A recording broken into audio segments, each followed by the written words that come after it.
जितिया व्रत करने वाली सभी माताओं को मेरा प्रणाम। आइए हम लोग जितिया व्रत की कथा को सुनते हैं।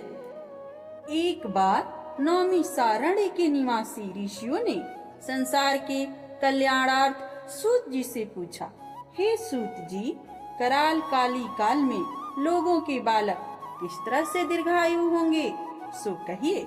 सूत जी बोले, जब द्वापर का अंत और कलयुग का आरंभ था, उसी समय बहुत सी शोकाकुल स्त्रियों ने आपस में सलाह की, क्या इस काली काल में माता के जीवित रहते पुत्र मर जाएंगे। जब वे आपस में कुछ निर्णय नहीं कर सकी, तब गौतम जी के पास पूछने के लिए गई। जब उनके पास पहुंची तो उस समय गौतम जी आनंद के साथ बैठे थे। उनके सामने जाकर उन्होंने नतमस्तक होकर सिर झुकाकर प्रणाम किया। तदंतर स्त्रियों ने पूछा, हे प्रभु, इस कलयुग में लोगों के पुत्र किस तरह जीवित रहेंगे, इसके लिए कोई व्रत या तप हो तो कृपा करके बताइए।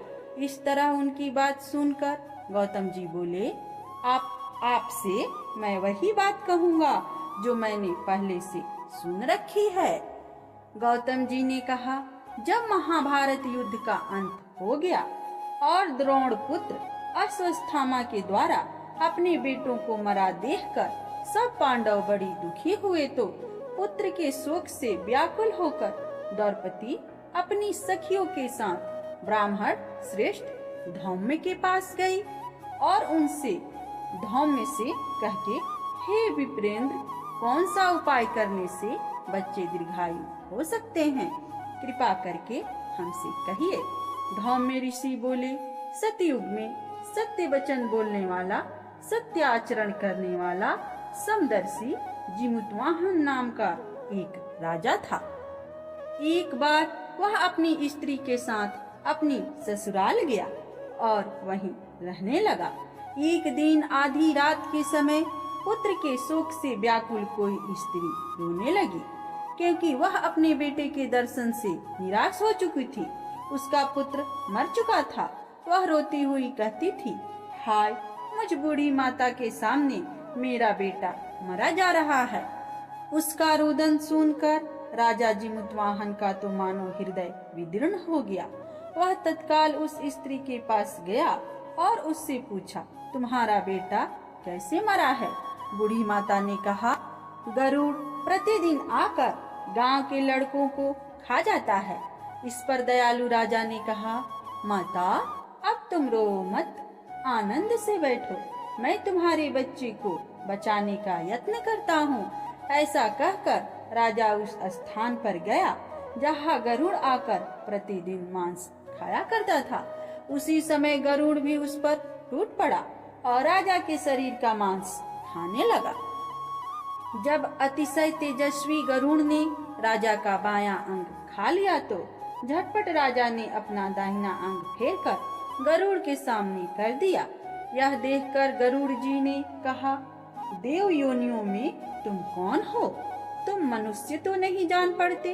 अच्छा, अपना जन्म और कुल बताओ।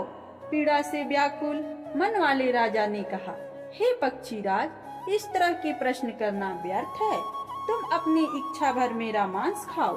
यह सुनकर गरुड़ रुक गए और बड़े आदर से राजा के जन्म और कुल की बात पूछने लगे। राजा ने कहा, मेरी माता का नाम है सेवैया और मेरे पिता का नाम है शालिवाहन। सूर्यवंश में मेरा जन्म हुआ है और जिमुतवाहन मेरा नाम है। राजा की दयालुता को देखकर गरुड़ ने कहा, हे महाभाग, तुम्हारे मन में जो अभिलाषा हो वह वर मांगो। राजा ने कहा, हे पक्षीराज, यदि आप मुझे वर दे रहे हैं तो वर दीजिए कि आपने अब तक जिन प्राणियों को खाया है वे सब जीवित हो जाएं। हे स्वामी, अब से आप यहाँ बालकों को न खाएं और कोई ऐसा उपाय करें कि यहाँ के सभी बालकों और जो बालक जन्म ले वह सभी की आयु दीर्घायु हो। धौम्य ऋषि ने कहा, पक्षीराज गरुड़ राजा को वरदान देकर स्वयं अमृत को लाने के लिए नागलोक चले गए। वहां से अमृत लाकर उन्होंने उन मरे मनुष्यों की हड्डियों पर बरसाया। ऐसा करने से सब लोग जीवित हो गए जिनको कि पहले गरुड़ ने खाया था। राजा के त्याग और गरुड़ की कृपा से वहां के लोग के सभी कष्ट दूर हो गए। उस समय राजा के शरीर की शोभा दुगुनी हो गई थी। राजा की दयालुता देखकर गरुड़ ने फिर कहा, मैं संसार के कल्याणार्थ एक और वरदान दूंगा। आज अश्विन कृष्ण सप्तमी से रहित शुभ अष्टमी तिथि है। आज ही तुमने यहाँ की प्रजा को जीवन दान दिया है। हे वत्स, अब से यह दिन ब्रह्म भाव हो गया है, जो मूर्ति भेद से विविध नामों से विख्यात है। वहीं त्रिलोक से पूजित दुर्गा अमृत प्राप्त करने के अर्थ में जीवित पुत्रिका कहलाई हैं।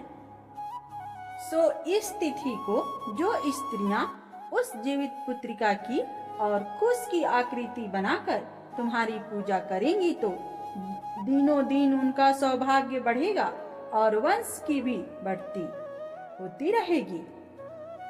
हे महाभाग, इस विषय में विचार करने की भी आवश्यकता नहीं है। हे राजन, सप्तमी से रहित और उदया तिथि के अष्टमी को व्रत करनी चाहिए। राजा जिमुतवाहन को इस तरह का वरदान देकर गरुड़ वैकुंठ धाम को चले गए और राजा भी अपनी पत्नी के साथ अपने नगर को वापस चले आए। धाम में ऋषि द्रौपदी से कहते हैं, हे देवी, मैंने यह अतिशय दुर्लभ व्रत तुमको बताया है। इस व्रत को करने से बच्चे दीर्घायु होते हैं। हे देवी, तुम भी पूर्वोत्तक विधि से यह व्रत और दुर्गा जी का पूजन करो तो तुम्हें अभिलाषित फल प्राप्त होगा। मुनिराज धौम्य की बात सुनकर द्रौपदी के हृदय में एक प्रकार का कौतूहल उत्पन्न हुआ और पूरा नगर वासियों के स्त्रियों को बुलाकर उनके साथ यह उत्तम व्रत किया। गौतम ऋषि ने कहा, यह व्रत और इसके प्रभाव को किसी एक चील ने सुन लिया और अपनी सखी सियारन को बतलाया। इसके बाद पीपल वृक्ष की शाखा पर बैठकर चिल्ली ने और उस वृक्ष के खोंटो यानी जब वृक्ष बड़ा होता है तो उसमें खोखला हो जाता है, उसी में सियारिन बैठी थी। तो इस व्रत के प्रभाव को चिल्ली ने उस उत्तम ब्राह्मण के मुंह से यह कथा सुनी थी और पीपल के खोण में बैठी हुई अपनी सखी सियारन को सुनाया। सियारिन ने आधी कथा सुनी थी कि उसे भूख लग गई और वहां उसी समय सबसे भरी हुई सामासान में पहुंची और वहां उसने इच्छा भर मांस को भोजन किया और चिल्ली बिना कुछ खाए पिए रह गई और सवेरा हो गया। सवेरे वह गौशाले में गई और वहां गौ को दूध पिया। इस तरह नवमी को उसने पारण किया। कुछ दिन बाद वे दोनों मर गईं और अयोध्या में किसी धनी व्यापारी के घर जन्मी। संयोग से उन दोनों का जन्म एक ही घर में हुआ, जिसमें सियारन ज्येष्ठ हुई और चिल्ली छोट हुई। वे दोनों सभी शुभ लक्षणों से युक्त थी, इसीलिए बड़ी लड़की काशीराज के और छोटी उसके मंत्री के साथ ग्रहपत्य अग्नि के सामने विधि पूर्वक ब्याही गई। पूर्व जन्म के कर्म से सियारन मृगनयनी रानी हुई। जिस किसी भी संतान को उत्पन्न करती वह मर जाती थी और पूर्व जन्म की बातों को स्मरण करने वाली मंत्री की पत्नी ने अष्टवासु यानी कि 8 पुत्रों को जन्म दिया और 8 पुत्र दीर्घायु हुए। रानी अपने बहन के पुत्र को देखकर ईर्ष्यावश राजपत्नी ने अपने स्वामी से कहा कि यदि तुम मुझे जीवित रखना चाहते हो तो इस मंत्री के भी पुत्रों को उसी जगह भेज दो जहाँ मेरे बेटे गए हैं, अर्थात इन्हें मार डालो। यह सुनकर राजा ने उस मंत्री के पुत्रों को मारने के लिए कई प्रकार के उद्योग किए, पर मंत्री पत्नी ने जीवित पुत्रिका के पुण्य के बल से बचा लिया। एक दिन राजा ने अपनी आदमियों से उन पुत्रों का सिर कटवाकर पिटारी में रखवाया और वह पिटारी उनकी माता मंत्री पत्नी के पास भिजवा दिया। किंतु वे आठों के सिर बेशकीमती जवाहरात हो गए और भले चंगे वे आठों लड़के अपने माता के पास वापस चले गए। उनको जीवित देखकर राजपत्नी को बड़ा विस्मय हुआ। अंत में वह अपनी मंत्री की पत्नी के पास गई, अर्थात अपने बहन के पास गई। उसने पूछा, बहन, तुम कौन सा ऐसा पुण्य किया है जिससे बार बार मारे जाने पर भी तुम्हारे बेटे नहीं मरते? इस पर मंत्री की पत्नी ने कहा, पूर्व जन्म में मैं चीली थी और तुम सियारन। दोनों ने व्रत किया था।